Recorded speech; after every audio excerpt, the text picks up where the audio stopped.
نبی پاک صلی اللہ تعالیٰ علیہ وآلہ وسلم فرماتے ہیں میں نا جنت کا دروازہ کھولوں گا تو ایک عورت کو نا میں سبقت لے جاتے ہوئے دیکھوں گا، یعنی وہ جلدی سے جنت میں داخل ہو رہی. یا بعض شارحین کہتے ہیں کہ حضور داخل ہوتے ہی سب سے پہلے اس کا چہرہ دیکھیں گے. حضور فرمائیں گے تو پہلے ہی آ گئی بی بی جنت میں، حضور نے دروازہ کھولا تو جلدی سے نظر آئی، تو پہلے آ گئی. سب نے لکھا ہے کہ اس عورت کی شان یہ ہے کہ سب سے پہلے جنت میں گئی. میں نے حدیث پڑھی تو میں نے نیچے حاشیے میں لکھا، میں نے کہا میرا خیال یہ ہے کہ اس کی زیادہ شان یہ ہے کہ جنت میں اس کی سب سے پہلی ملاقات مدینے والے محبوب سے ہو گئی.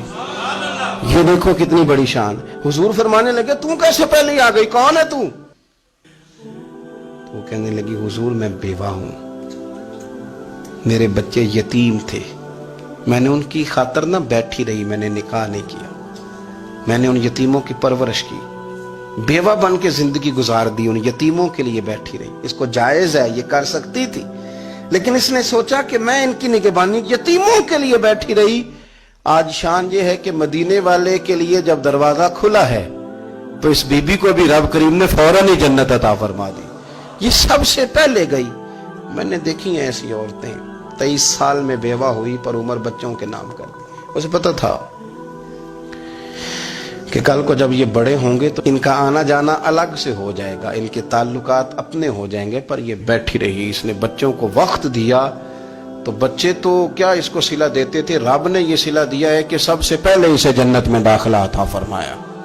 ابو داؤد شریف میں مسند امام احمد بن حنبل میں حدیث ہے، نبی پاک صلی اللہ علیہ وسلم کے چچا زاد تھے حضرت جعفر طیار، مولا علی شیر خدا کے بھائی تھے، جنگ موتا میں شہید ہو گئے. وہاں سے کوئی خبر لے کے نہیں آیا، لیکن رب خبریں دیتا ہے نا اپنے حبیب کو. اللہ غیب کے خزانوں کی کنجیاں دیتا ہے اپنے محبوب کو. نبی کریم صلی اللہ تعالی علیہ وسلم نا ان کے گھر گئے. ان کی زوجہ کا نام اسماء بنت امیس تھا. حضور نے فرمایا اسماء میرے بھتیجوں کو میرے پاس لاؤ، محمد بن جعفر اور عبداللہ بن جعفر رضی اللہ تعالیٰ عنہ. بچے قریب آئے. حضور کو پتہ ہے ان کے والد شہید ہو گئے.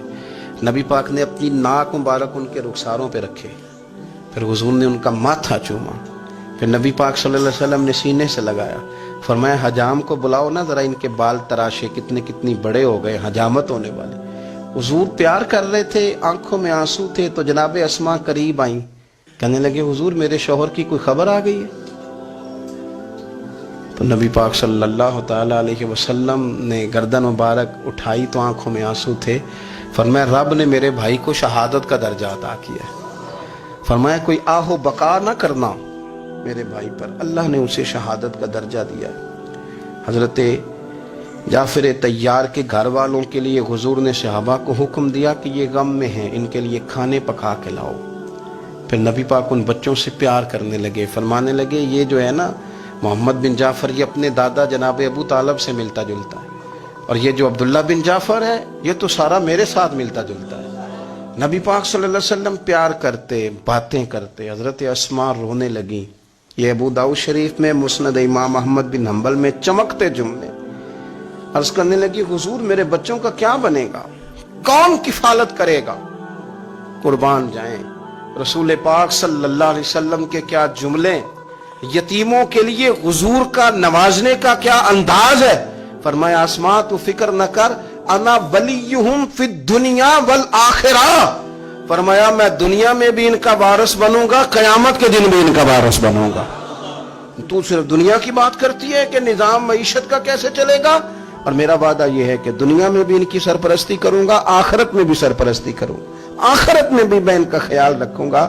آپ غور تو فرمائیں، توجہ تو کریں کہ اس قدر زیادہ حضور کا انہماک اس طبقے کے ساتھ ہمیں اپنے دائیں بائیں عزیزوں میں، رشتہ داروں میں، دوستوں میں، علاقہ میں، پڑوسیوں میں، محلے داروں میں دیکھنا چاہیے. یہ بچے بیچارے میں نے دیکھا ہے ان کے بگڑنے میں اصل بات یہ ہوتی ہے کہ کوئی مخلص ہو کے سرپرست نہیں بنتا.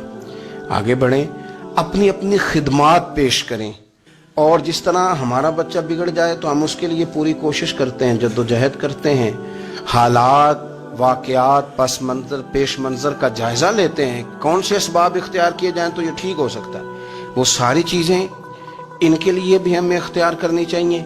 اور یہ بچے اگر احساس ذمہ داری پکڑ جائیں، جو وارث سے محروم ہو جاتے ہیں، یہ اگر احساس ذمہ داری پکڑ جائیں تو پھر یہ قوموں کی قیادت کرتے ہیں، پھر یہ بہت بڑے جانباز ثابت ہوتے ہیں، پھر یہ اپنے گھر گھرانے کا نہیں، یہ ملتوں کے، قوموں کے لیے مشعل راہ بنتے ہیں۔ لیکن شرط یہ ہے کہ ہم ان کے لیے اپنے دلوں کو کشادہ کریں، سینوں کو وسیع کریں۔ اللہ کریم سمجھنے کی توفیق عطا فرمائے۔